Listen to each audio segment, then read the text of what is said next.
David Leitch is not directing the next Jurassic World movie. Talks with the Deadpool 2 director have reportedly fallen through, and the hunt is now on to find a replacement. With the studio having already set a date for the release of the movie, and with production supposedly starting in 4 or so months' time, we wonder who the studio are now eyeing up to direct the sequel. We've got all the details in today's video about this very surprising news. Welcome back to Jurassic Outpost, let's get into it.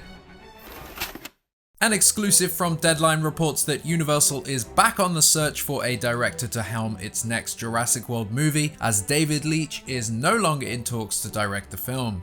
Earlier this week, it was announced that David Leitch was in talks to direct the sequel, and due to the tight timeline, many assumed his involvement was further along than anticipated. It appears that wasn't the case, whether it's due to audience reaction, which was overwhelmingly negative and uncertain, or just due to creative differences, we'll never know, but the move does come as a bit of a shock. The report states, insiders say the parting was amicable, but that ultimately the studio and Leitch had different visions for the film. This now becomes one of the hotter directing jobs in town, as the studio is sticking to its July 2nd, 2025 release date. Universal recently tapped David Koepp, who helped launch the franchise when he penned the first 2 Jurassic Park films, to write the script. It certainly is an interesting move, but a welcomed one. In our last video, I didn't hesitate in sharing my thoughts on the choice for director. It just didn't make any sense to me. The franchise needs to course correct, right? And David Leitch didn't seem like the right choice for that to happen. The director has made some great movies, but they are usually high-paced action comedies. If you think that this is a director who most aligns with this franchise, then I guess we have different ideas on what makes this franchise so special. Anyway, the article doesn't reveal much else, but again, it does come as a bit of a surprise. I'm almost as surprised by this news as I was by his initial announcement. I think it does bode well that they are being a bit selective at this point in their choice for director, however. And the announcement itself was strange, and I didn't really understand where it came from, but the fact that it seems like the visions didn't align, I think that bodes well for the franchise. But anyway, David Leitch was the second unit director on Jurassic World back in 2015, so he already has some experience with the franchise. He already has a bit of a tie to it. He worked with Pat Crowley and Frank Marshall while he was second unit director. They produced all of the Jurassic World movies and are both producing Jurassic World 4. The filmmaker's own work includes John Wick. He was uncredited for that, but supposedly co-directed the movie, Atomic Blonde, Deadpool 2, the Fast and Furious spin-off, Hobbs and Shaw, Bullet Train, and then the upcoming The Fall Guy. Not exactly a list of movies you want to hear associated with, or that line up tonally and stylistically with Jurassic Park, but again, that's just me, that's just an opinion, right? He certainly is a talented filmmaker, it's just not the best fit. It doesn't seem like an ideal fit, and perhaps the studio agreed with that. The article says that the studio and Leitch had different visions for the film. While this really is the classic line, the typical tale that's told, this is usually what you hear, it makes you wonder which side wanted what for the movie. While David Leitch is the action comedy director, imagine if he wanted to do something different for Jurassic. Imagine if he'd come in with a new pitch. He wanted to bring the tone down, bring it back to Jurassic Park. He wanted to deliver the movie that we are all talking about. Imagine if it was the studio that wanted the non-stop action.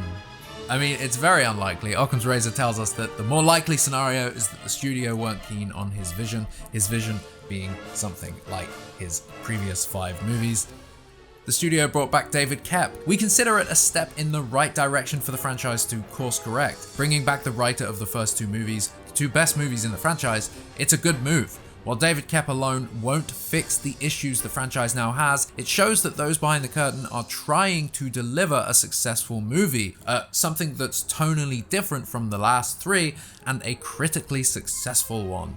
And with David Leitch not sharing their vision, who will? Prior to the announcement that David Leitch was in talks, we had been working on a new Director Shortlist video with our top picks for Jurassic World 4's director. When the news of Leitch being in talks dropped, we modified our video to align with that news. With David Leitch now out of the running, we encourage you to check out our list to see if you think any of those filmmakers would be a good fit for Jurassic. The truth is, there really are a wide variety of directors out there who have the skill to take on the movie.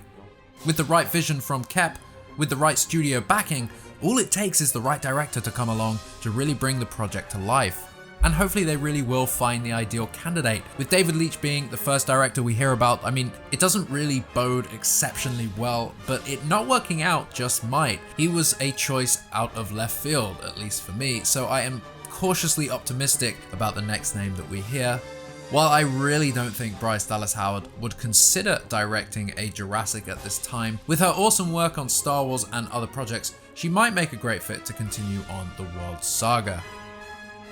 A director that didn't make our shortlist but probably should have is Brian Duffield, bringing to life the alien home invasion thriller No One Will Save You. His filmography stands out as somebody who could potentially be a really good fit.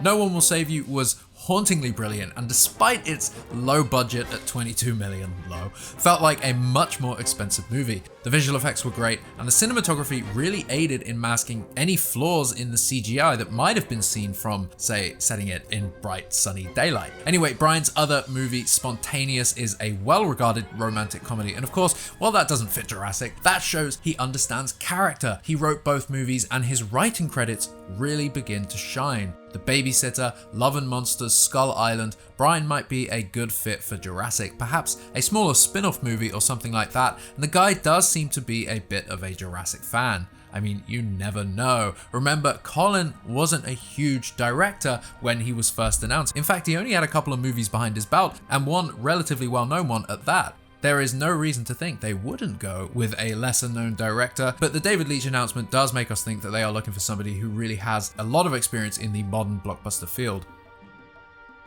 Another pick of ours was Dan Trachtenberg, and while he would be a sound fit, it was announced today he is directing another entry in the Predator franchise, preemptively titled Badlands, filming later this year, firmly ensuring he won't have the capacity for a Jurassic World movie. We can take him off the list. Check out that video and let us know who you think should direct the sequel, and let us know why you think it should be Danny Boyle with Alex Garland somewhere in the mix. I think that would be a great duo to make a Jurassic movie.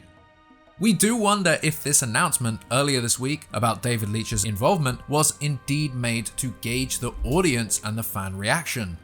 It's not unheard of, and the reaction was overwhelmingly negative, or I guess maybe it wasn't overwhelmingly negative, but it was filled with overwhelming confusion and I guess a bit of speculation. Nobody really expected the choice, and the more it sunk in, the more nobody could really understand it. And I'm not just talking Jurassic fans here, the general audience member was a bit confused, like, him? Really, him? Who? Anne. You know, she's the girl I'm kind of hanging out with. I haven't met Anne. Yes, you have. If the producers are watching the dialogue, the comments, the conversation, then it's pretty safe to say they didn't get the reaction they were expecting, leading to the talks coming to a close. Her?